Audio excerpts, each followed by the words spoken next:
भगवान के एक बड़े प्यारे अटपटे और अकड़ू भक्त की कथा प्रारंभ हो रही है। अकड़ू भक्त, एक बात कहें, भगवान से भी अकड़ने की सामर्थ्य, जिन भगवान के सामने खड़े होने की अनेकों ब्रह्मा की भी सामर्थ्य नहीं है, देवराज इंद्र की भी सामर्थ्य नहीं है, महाराज उन भक्त के सामने अकड़ने की सामर्थ्य भगवान के प्रेमी अनुरागी भक्त की। ये भगवान का परम प्रेमी भोला अटपटा और अकड़ू भक्त है केवट, उसकी कथा प्रारंभ होने जा रही है।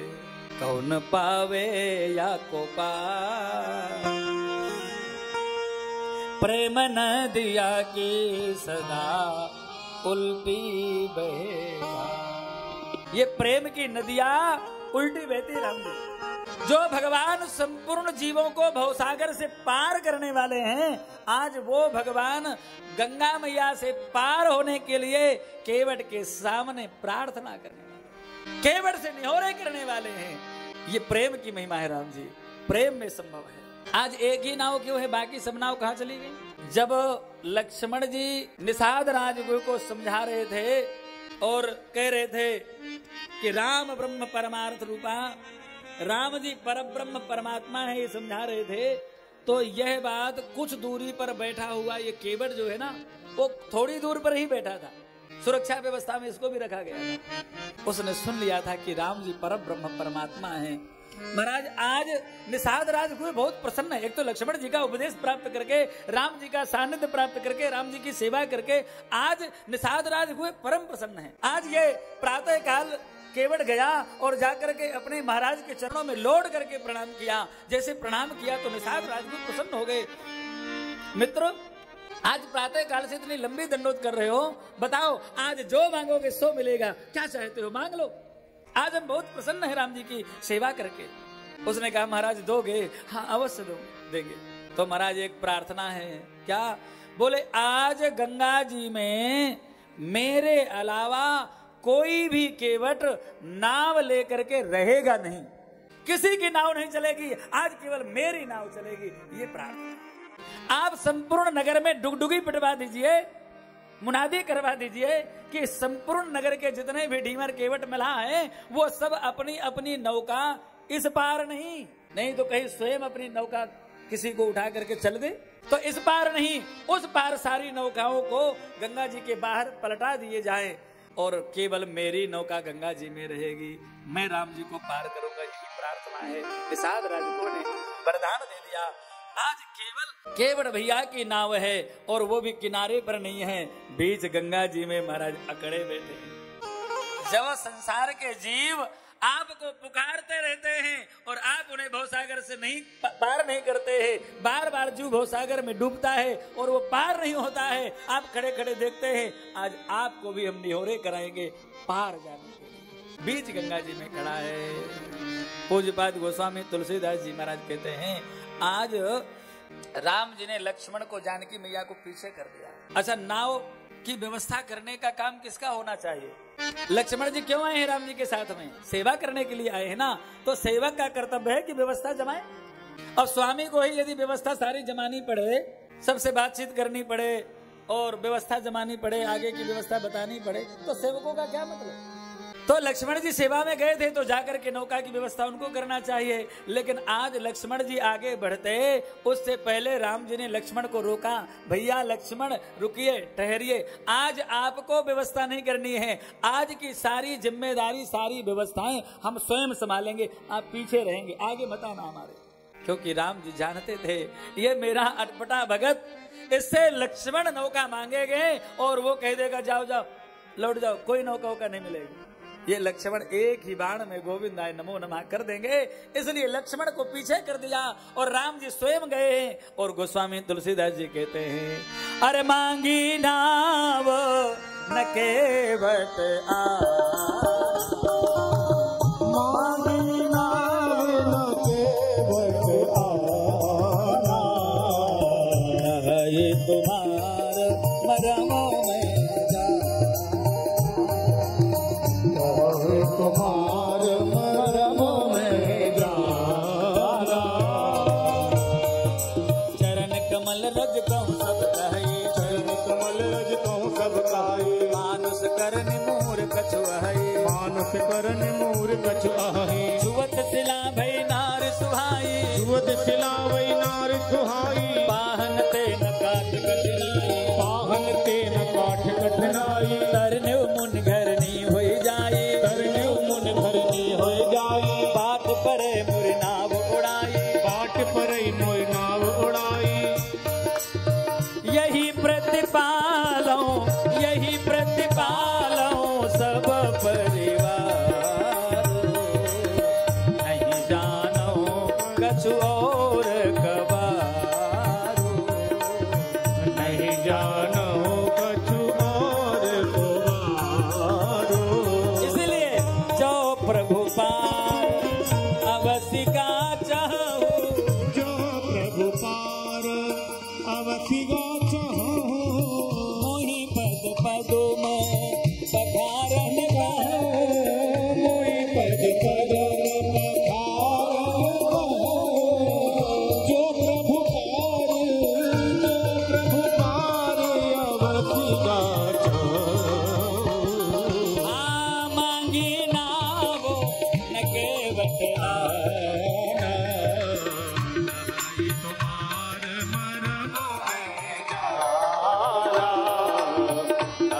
तुम्हार मरम में जाना। मांगी नाव। राम जी आगे गए और बड़ी तेजी से आवाज लगाई, केवट भैया नौका ले आओ। बीच गंगा जी में ना बहुत दूर है, जोर से आवाज लगानी पड़ रही है, ओ भैया केवट नौका ले आओ, हमें उस पार जाना है। गोस्वामी जी कहते मांगी नाव न केवट आना, न केवट आना। नाव मांग भी रहे हैं और कह रहे न केवट आना, माने कह भी रहे हैं कि आना मत। एक बार कह रहे हैं ले आओ, एक बार कह रहे ना ले आओ। केवट भैया नाव ला ना, केवट भैया नाव लाना ला ना, न केवट आना। न केवट आना क्यों कहते हैं? न केवट आना कहने वाले वो जो निषाद राज गोह के जो नगरवासी थे ना, श्रृंगबेरपुर के, वो सब राम जी के साथ ही साथ चल रहे थे। मानो वो कह रहे थे भैया थोड़ी देर नाव मत लाना। क्यों? बोले जितनी देर आप नौका लाने में लगाएंगे उतनी देर राम जी का हमें सानिध्य मिलेगा, उतनी देर हम राम जी का दर्शनानंद लेते रहेंगे। इसलिए केवट भैया न केवट आना मत आना। मांगी नाव न केवट आना, कही तुम्हार मरमो में। नहीं आएंगे, ना आना माने केवट कह रहा है कि नहीं आएंगे। क्यों नहीं आओगे? बोले कही तुम्हार मरम में जाना, मैं तुम्हारे मरम को जानता हूं। अरे भैया मरम को जानते हो? लक्ष्मण जी आगे बढ़े, तुम बड़े आए मरम जानने वाले, हम इनका मरम नहीं जानते हैं और तुम मरम जानते हो। हम निरंतर चरणों में रहते हैं, राघवेंद्र सरकार के इतने दिनों से सेवा कर रहे हैं और बैकुंठ में भी हम धारण किए रहते हैं, हमारे ऊपर राम जी सोते हैं। हमने आज तक नहीं मरम जान पाए और तुम बड़े आए मरम जानने वाले।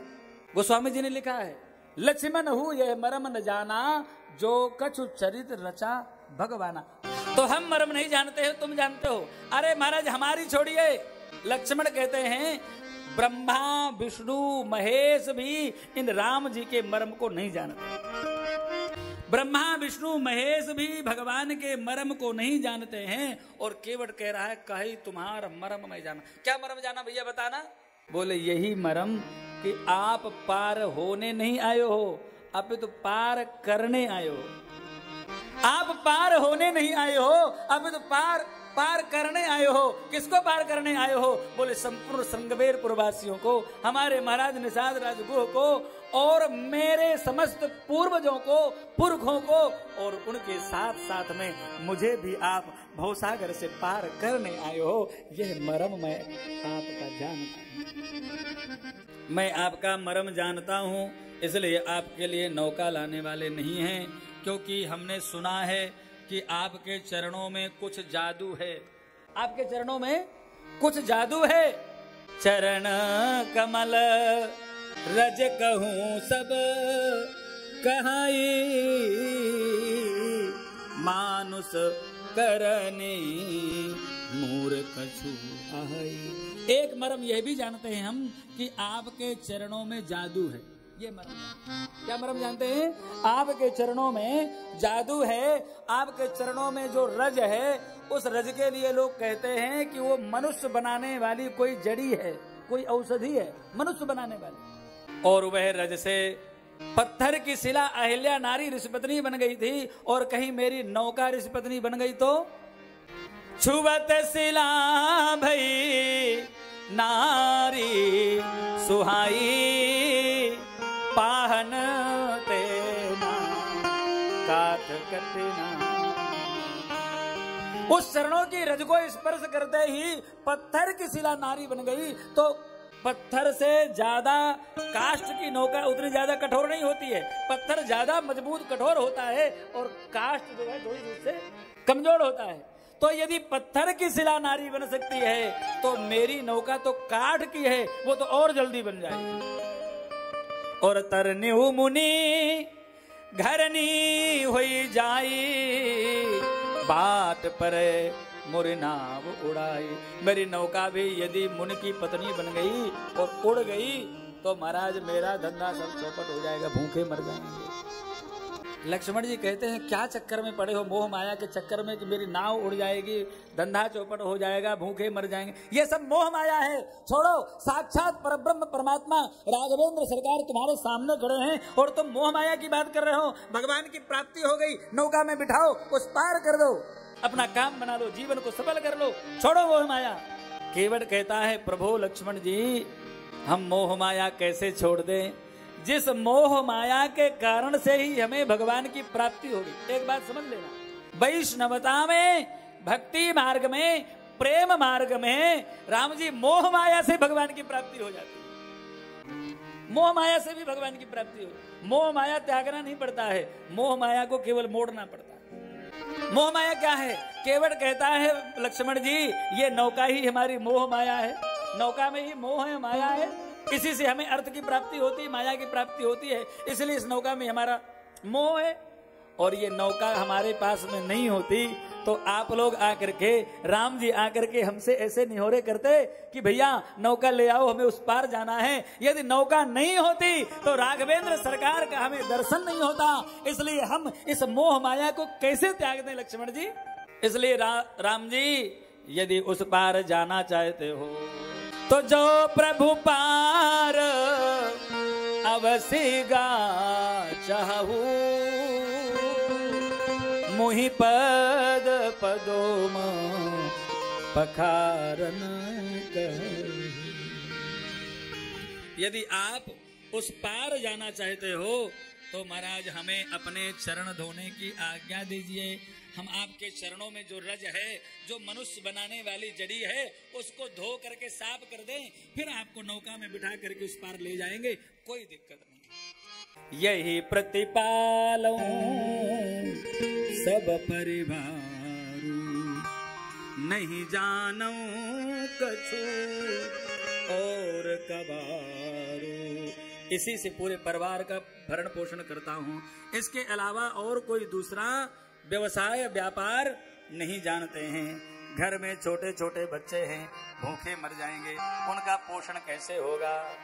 घर में महाराज इस नौका से जो कमाते हैं ना, रोज का रोज जो मिलता है उसी से भोजन बनता है, घर में कुछ नहीं है। बच्चे भी हमारे छोटे छोटे हैं, बिल्कुल यही नौका से महाराज लेकर के आते हैं उन बच्चों को, और इसी नौका में बैठ करके कुछ मछली वछली पकड़ करके महाराज उसी से आहार हो जाता है, कुछ और नहीं जानते हैं।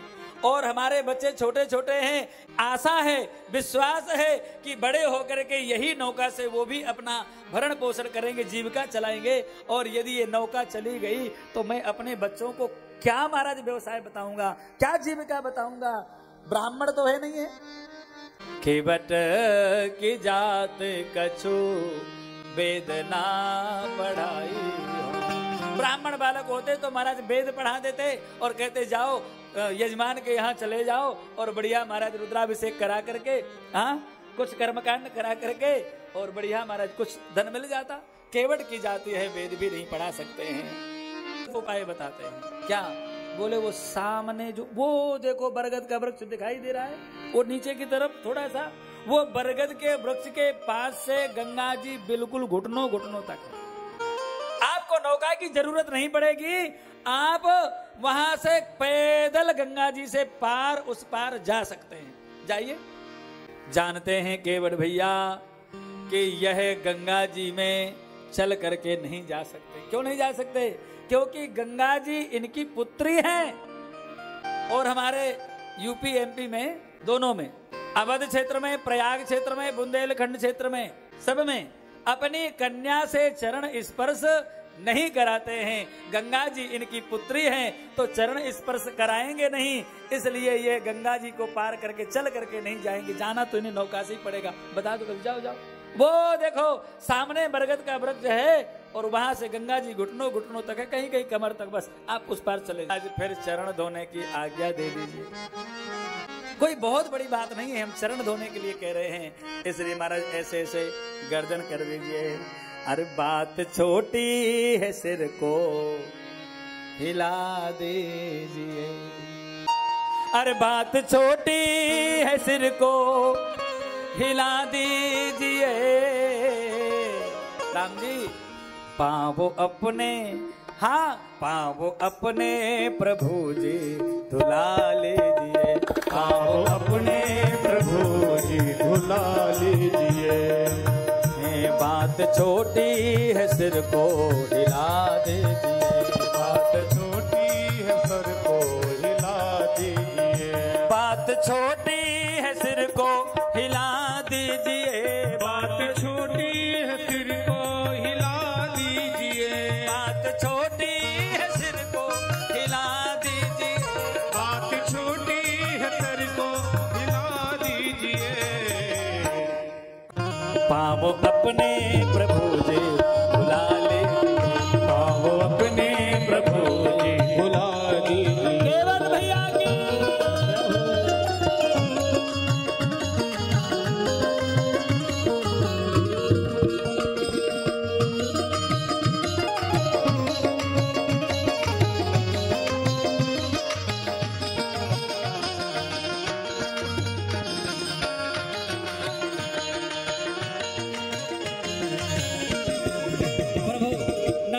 क्या? प्रभु हे करुणा निधान, हे राजकुमार, हे राजाधिराज, नाराज मत होइए। हम बहुत दीनहीन अकिंचन हैं, पढ़े लिखे नहीं हैं। हो सकता है हमसे कोई ऐसी बात निकल गई हो जो आपके अनुकूल ना हो, आपकी मर्यादा में ना हो, बड़ा क्षमा कर दीजिए। हम बिना पढ़े लिखे, हम हैं अनपढ़, कोई भूल होई गई, हम हैं अनपढ़, कोई भूल होई गई, हम हैं अनपढ़, कोई भूल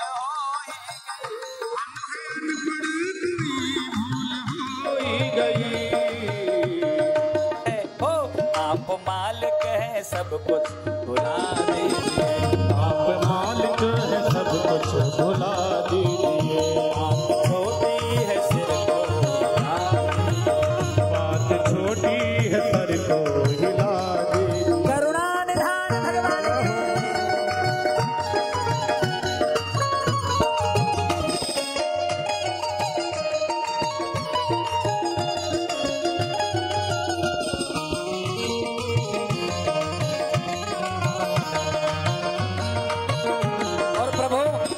धुलवाना तो पड़ेगा, राजी राजी नहीं तो गैर राजी जबरदस्ती बरबस आपको चरण धुलवाने ही पड़ेंगे। आप ये मत सोचना कि ठीक है ये नहीं ला रहा है नाव तो दूसरे मल्लाह को बुला लें। आज दूसरा मल्लाह आने वाला नहीं है, क्योंकि हमने वरदान मांगा हुआ है। गैर मल्लाह आए गहर गिज नहीं, गैर मल्लाह आएगा हर, गैर मल्लाह आएगा हर विश्वास नहीं है। नाम लेकर नाम लेकर नाम लेकर किसी को बुला लीजिए, नाम लेकर किसी को बुला लीजिए, बात छोटी है सिर को हिला दीजिए, बात छोटी है सर को हिला दीजिए।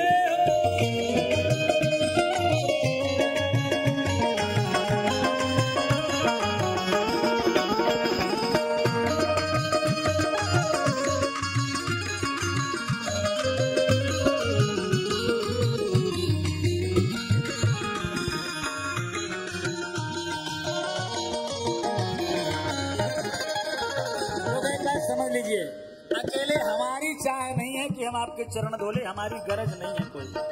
हाँ, हम कोई गरजू नहीं है कि आप सोचो कि हम चरण धोने के लिए बिल्कुल लालायत खड़े हैं, गरजू हैं। गरज आपकी है।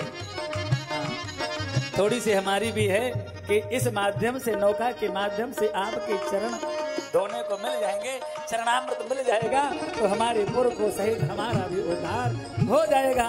अकेले हमारी चाह नहीं है, हाँ दोनों की है। चाह दोनों की है, देर किस बात की। चाह दोनों की है, देर किस बात की। चाह दोनों की है, देर किस बात की। चाह दोनों की है, देर किस बात की। अब देर मत करो, शीघ्र ही शीघ्र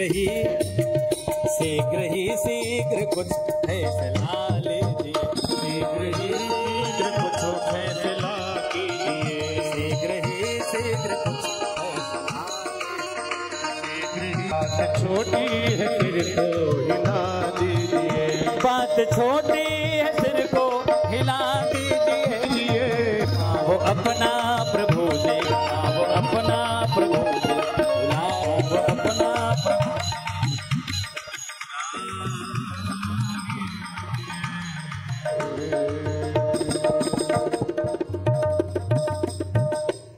लक्ष्मण जी बोले प्रभु थोड़ी सी पीछे हो जाइए आप।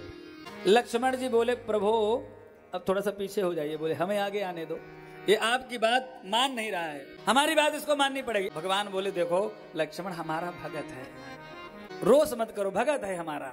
बोले अच्छा भगत है, ऐसा भगत जो आपकी बात ही नहीं मान रहा, कैसा भगत है? थोड़ी सी पीछे हटिए, हम बताएं इसको कैसा भगत है। भगवान श्री राघवेंद्र सरकार बोले भैया लक्ष्मण ये बात कैसे माने हमारी?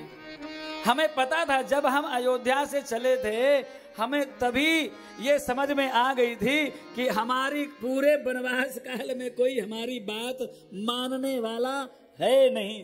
ऐसा क्यों कह रहे हैं? क्यों बात मानने वाला नहीं है? क्योंकि जब हम अयोध्या से चले थे तभी बोहनी खराब हो गई थी। बोहनी खराब हो गई थी कैसे? अरे बोले हमने आपको मना किया था, दोनों को, लक्ष्मण आपको भी और ये जानकी जी को भी हमने मना किया था कि आप अयोध्या में रहिए, कौशल्या मैया की सेवा करिए, माता पिता की सेवा करिए, अयोध्या वासियों को संभाल करके रखिए, बेचारे इतने दुखी हैं, उनको आनंद प्रदान करिए। आप रहेंगे तो संभाल करके रखते ना, लेकिन आपने हमारी बात मानी क्या?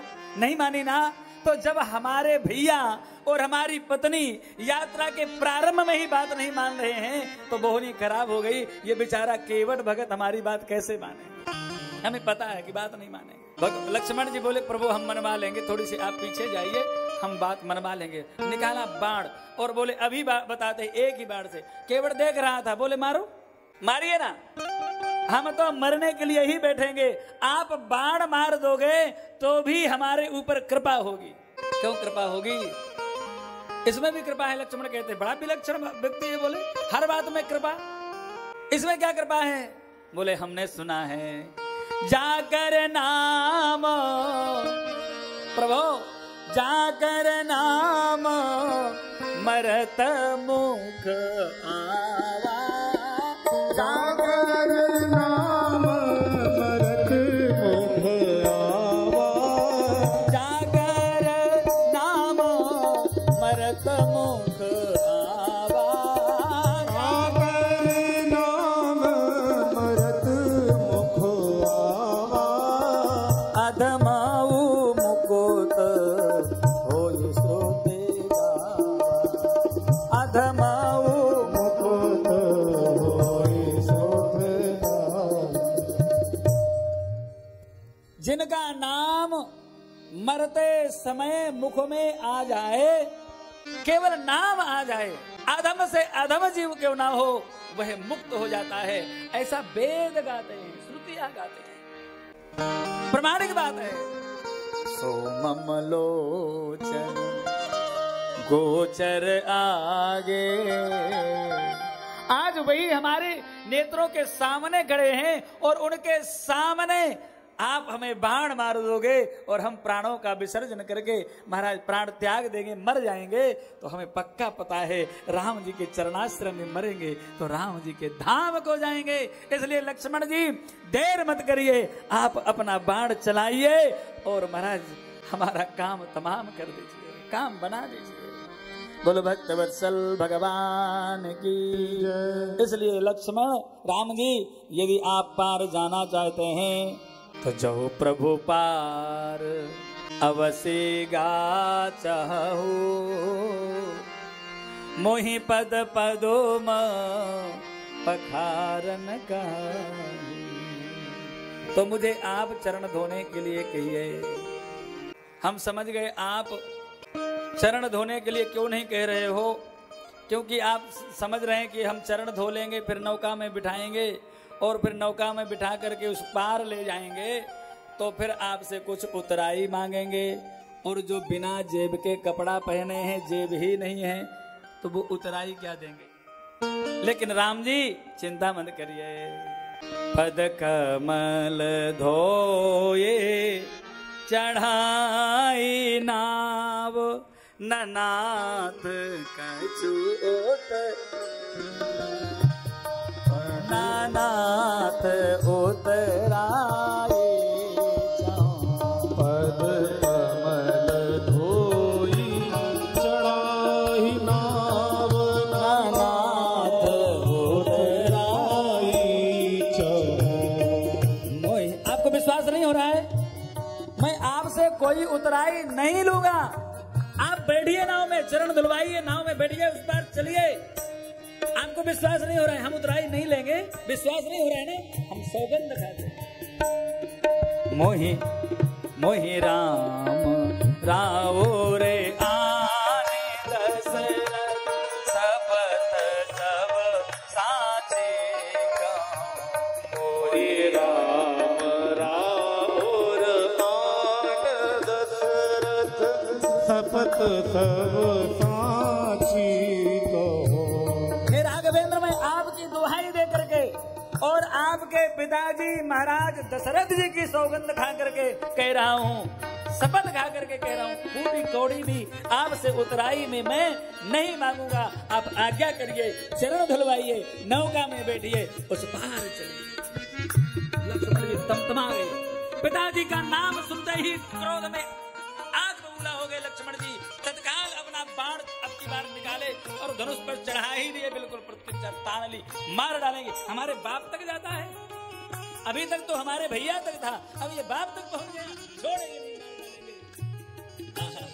लेकिन धन्य है केवट तो केवट है, भगत तो भगत है। केवट कह रहा है, प्रभु लक्ष्मण जी मारिए, जल्दी करिए।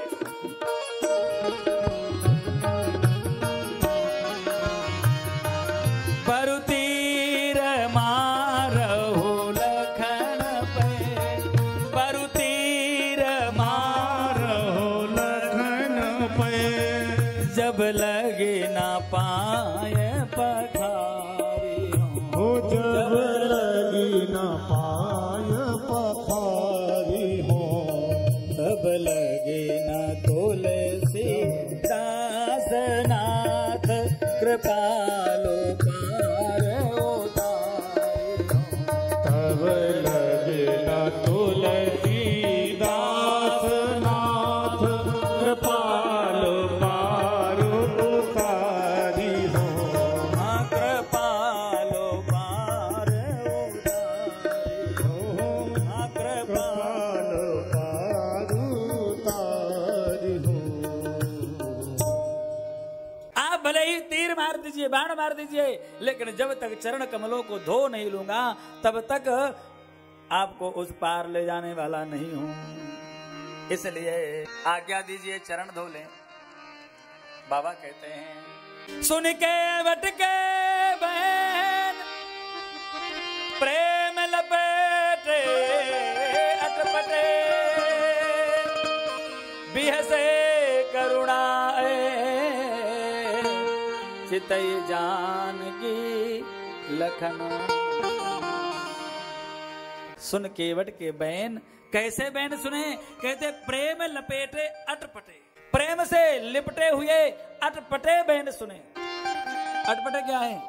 अरे महाराज ठीक है, आप हमारे तक बात ही ठीक है, महाराज दशरथ जी तक कसम खा रहे हो, पिताजी के पास तक जा रहे हो, अटपटे नहीं है। बिहसे करुणा ऐन चितई जानकी लखन तन। महाराज राघवेंद्र सरकार हंसे कहां से? केवट की तरफ देख करके नहीं हंस रहे थे, लक्ष्मण और जानकी की तरफ देख करके हंस रहे। चितई जानकी लखन। अब भैया किसी की तरफ देख करके हंस दो, कई बार लोग नाराज हो जाते हैं। हाँ, ध्यान रख, सावधानी रखें, ज्यादा जो है हंसना ठीक नहीं होता है। किसी की तरफ देख करके हंस दो तो लोग नाराज हो जाएंगे। जानकी जी की तरफ, लक्ष्मण जी की तरफ देख करके भगवान हंसे, माने सत्यता है जानकी की लक्ष्मण की मानो भगवान हंसी उड़ा रहे थे। क्या हंसी उड़ा रहे थे?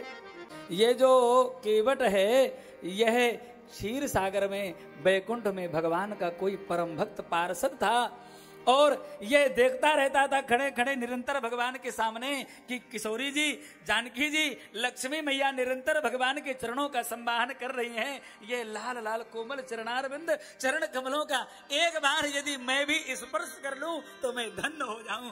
ऐसे विचार करके इसने सोचा कैसे स्पर्श करूं, ऐसे तो कर नहीं पाऊंगा। तो वह पार्षद क्षीर सिंधु का कछुआ बन गया, कच्छप। और कच्छप बन करके सोचा, राघवेंद्र सरकार जब सो जाते हैं तो कभी कभी इनका चरण शेष सैया से थोड़ी सी लटक जाता है, बस मौका पाऊंगा और चरणों का स्पर्श कर लूंगा। कच्छप बन करके धीरे धीरे गया है, तैरते तैरते, और भगवान के चरणों के सन्निकट जैसे गया। राम जी तो सो रहे हैं, किशोरी मैया भगवान के मुखारविंद का दर्शन करके भाव विभोर रहे, चरणों का संवाहन करके भाव विभोर रहे, डूबी हुई हैं। लेकिन महाराज शेष जी महाराज देख रहे हैं। कैसे देख रहे हैं? 2000 नेत्रों से देख रहे हैं, एक दो नेत्रों से नहीं, 2000 नेत्रों से देख रहे हैं महाराज। जैसे ही कच्छप महाराज गए और पास में चरणों को स्पर्श करने ही वाले थे, तब तक महाराज एक फण से बड़ी तेजी से फुफकार मारी। शेष जी ने वो फुफकार से डर गए कच्छप और महाराज दूर भाग गए, डुबकी लगा करके दूर भाग गए। कुछ देर के बाद में देखा कि शेष जी राम नाम जपने लग गए और राम नाम जपते जपते शेष जी की समाधि सी लगने लग गई, नेत्र बंद हो गए, भगवान भी सो रहे हैं और लक्ष्मी मैया चरणों का संवाहन कर रही। चलो अब बढ़िया मौका, चलो अब की बार छू लेते हैं। अब की बार महाराज प्रयास करके बड़ी तेजी से स्पीड से तैरते हुए गए और जैसे पास में पहुंचे ही थे तब तक लक्ष्मी मैया को कुछ आहट सी हुई और एकदम से लक्ष्मी मैया की दृष्टि पड़ी, कछुआ आ रहा है, भगवान को कहीं काट ना ले।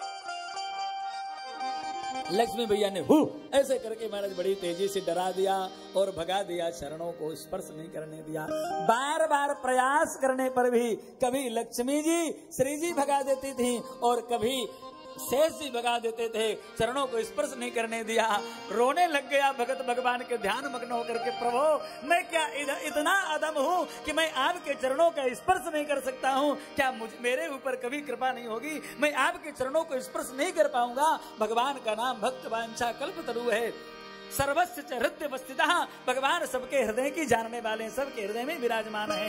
इसलिए भगवान ने केवल उस कच्छप को कहा, प्रिय भक्त पार्षद जाओ, ऐसा अवसर आएगा कि ये दोनों शेष जी और श्री जी दोनों टुकुर मुकुर देखते रहेंगे और महाराज आपका कुछ नहीं बिगाड़ पाएंगे, नहीं रोक पाएंगे और आप चरणों को स्पर्श नहीं करेंगे, आप चरणों को धोएंगे, चरणामृत भी पिएंगे और ये देखते रह जाएंगे। आज वही बात स्मरण करके वही केवट बन करके आया है और भगवान ने स्मरण किया कि देखो अब ये चरण धोने वाला है। मानो श्री जी की तरफ, लक्ष्मण जी की तरफ देख करके भगवान बिहसे करुणा अयन चितई जानकी लखन तन, हंसे बड़ी तेजी से। अब तुम देखते रह जाओगे और ये चरण धोएगा। भगवान बोले, कृपा सिंधु बोले मुस्काए, कृपा सिंधु बोले मुस्काए, सोई करु जेहि तब नाव न जाए, सोई करु जेहि तब नाव न जाए। मुस्कुरा करके भगवान बोले, भैया आप वही कर लीजिए जिससे तुम्हारी नौका ना जाए। बोले ना ना ना ना, इस प्रकार से आज्ञा नहीं देनी है। हाँ, जो प्रभु पार अवसगा चाहू, हाँ तो मोहिपद पदुम पखारन कहूं। आप कहिए कि केवट भैया आओ हमारे चरण धो लीजिए। बताओ, आज तक किसी संत ब्राह्मण ने, गुरुजनों ने, आचार्यों ने, किसी ने कहा अपनी तरफ से, भले ही कितना श्रद्धालु भक्त शिष्य क्यों ना हो, लेकिन गुरुजी आचार्य ने सजल भर कर लाओ हमारे पैर धो? कोई कहता है? भला राम जी कैसे कह दें कि लाओ भैया चरण धो लो, लेकिन भगवान ने इशारे से इसलिए कहा कि भैया तुम वो काम कर लो जिससे तुम्हारी नौका नहीं जाए। लेकिन नहीं, केवट भैया कहते हैं आपको स्पष्ट कहना पड़ेगा कि केवट लाओ चरण धो लो। भगवान बोले भैया ठीक है, ऐसा ही कह देते हैं। भगवान कहते हैं अरे बेगी आनो जल पाए पखार, बेगी आनो जल पाए पखार, बहुत विलंब उतारे पार, बहुत विलंब उतारे पार। भैया जल्दी से जल ले आओ और हमारे चरणों को धो लीजिए, क्योंकि अब बहुत विलंब हो रहा है, शीघ्र पार जाना है। किसको पार जाना है शीघ्र? अरे राम जी को शीघ्र पार नहीं जाना है। जो तुम्हारे पुरखे, जो महाराज अन्य लोकों में विद्यमान हैं, और ये जितने श्रृंगपेरपुरवासी खड़े हैं निहार रहे हैं, इन सबको भव सागर से पार जाना है। इसलिए जल्दी करो, जल लाओ और चरण धो लो। आहा, जा सुनाम सुमिरत एक बारा, उतरहि नर भव सिंधु अपार। जिनका नाम केवल कोई एक बार स्मरण कर ले, और एक बार स्मरण करने मात्र से हमारा जीव अपार भव सिंधु को पार कर लेता है। सोई कृपाल केवट ही निहोरा, जय जग किए तिहु पगु। एक छोटी सी गंगा मैया को पार करने के लिए केवट के निहोरे कर रहे हैं, प्रार्थना कर रहे हैं। हाँ, भगवान ने कहा कि बेग आन जल पाए पखारू, जल्दी से जल ले आओ, मेरे चरणों को धो लो। तो गंगा मैया बड़ी प्रसन्न हो गई कि निश्चित ही मेरे जल से ही भगवान के चरणों का प्रक्षालित करेंगे केवट भैया, तो बड़ी प्रसन्न हो गई। लेकिन महाराज केवट भी बड़ा विलक्षण, गंगा मैया से जल नहीं लाया, घर से जल लाया। केवट राम रजाय सुपावा, केवट राम रजाय सुपावा, पानी कठौता भरी ले आवा, पानी कठौता भरी ले आवा। भगवान की आज्ञा पाई है केवट ने, और दौड़ करके अपने घर में गया और कठौती नहीं लाया, कठौता लाया। क्यों? कदाचित चरणों की रज धुल करके कठौती में गई, और कठौती लेकर के जाएंगे तो कठौती यदि मनुष्य बनी तो नारी बनेगी, नारी बनेगी तो भरण पोषण करना पड़ेगा। साड़ी धोती लहंगा चुरनी चूड़ी बिंदी आदि की व्यवस्था भी करनी पड़ेगी। इसलिए कठौती लेकर के नहीं जाएंगे, कठौता लेकर के जाएंगे। यदि मनुष्य बनेगा तो महाराज पुरुष बनेगा, पुरुष बनेगा तो फिर अपने सेठ बन करके बैठेंगे, उसी से नौका चलवाएंगे दिन भर, फिर नौका नहीं चलानी पड़ेगी। इसलिए पान कठौता भर ले आवा, महाराज कठौता में जल भर करके ले आया। अति आनंद उमग अनुरागा, चरण सरोज पखारन लागा। अत्यंत आनंद में महाराज उत्साह में डूब करके भगवान के चरणों को प्रेम में भर करके सुंदर चरणों को प्रक्षालित करने लग गया। बरसी सुमन सुर सकल सिहाही, यही सम पुण्य पुंज को नाही। महाराज देवता आकाश से पुष्प वर्षा कर रहे हैं, इसके समान अब कोई दूसरा पुण्य का समूह, पुण्य का भंडार अब कोई संसार में दूसरा नहीं है। धन्य है, धन्य है जिन चरणों को स्पर्श प्राप्त करने के लिए, जिन चरणों की एक झलक प्राप्त करने के लिए बड़े बड़े योगी, अमलात्मा, विमलात्मा, महात्मा, महामुनिंद्रों के जन्म जन्मांतर व्यतीत हो जाते हैं। आज उन्हीं भगवान के चरणों को यह केवल प्रक्षालित कर रहा है। धन्य है, इसके समान कोई पुण्य पुंज नहीं है। पद पखार जलपान करी, चरणों को धोया और जल लेकर, महाराज जब चरण धोए ना, एक चरण धोया और बोले महाराज अब दूसरा लाइए, तो चरण धो करके भगवान ने पुनः रख लिया पृथ्वी में और दूसरा धुलवाने लगे। और जैसे दूसरा धो करके रीते बोले वाह प्रभु देखो देखो पहले से ज्यादा रज तो अब लग गई चरणों में। आपने धरती पे रख लिया, फिर से गंदा हो गया, धूल लग गई, इसलिए महाराज फिर से दोबारा धोइए और ये जल हमें आप दे दीजिए। अभी इस जल को हम कहीं विसर्जित करके आ रहे हैं, थोड़ी सी प्रतीक्षा करिए, दूसरा जल लेकर के आ रहे हैं। अब महाराज वो जल लेकर के गए और जाकर के जितने श्रृंगवेर पुरवासी गंगा जी के किनारे खड़े थे ना, महाराज सबको जाकर के महाराज लीजिए चरणामृत पीजिए। ऐसा मत सोचना कि आप सबकी नौका हमने उस पार रखवा दी थी तो आपको भगवान की कृपा नहीं मिली थी। मैं भेदभाव नहीं करूंगा, यदि आपकी नौका बंद करा दी थी, आज सबके ऊपर कृपा करेंगे, हम सबको चरणामृत पिलाएंगे। पूरे श्रृंगवेर पुरवासियों को महाराज चरणामृत पिलाया है और फिर आकर के महाराज फिर से भगवान के चरणों को धोया। अब की बार सावधानी रखना, देखो चरणों में रज नहीं लगने पाए।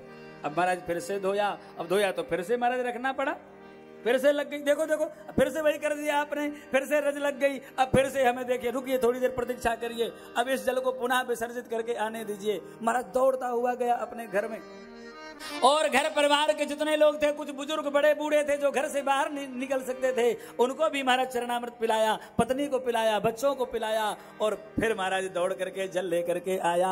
और अब की बार महाराज भगवान ने कहा, लक्ष्मण जी ने कहा, ए क्या कर रहा है, बार बार 2 बार धो लिया ना, अब बैठाओ।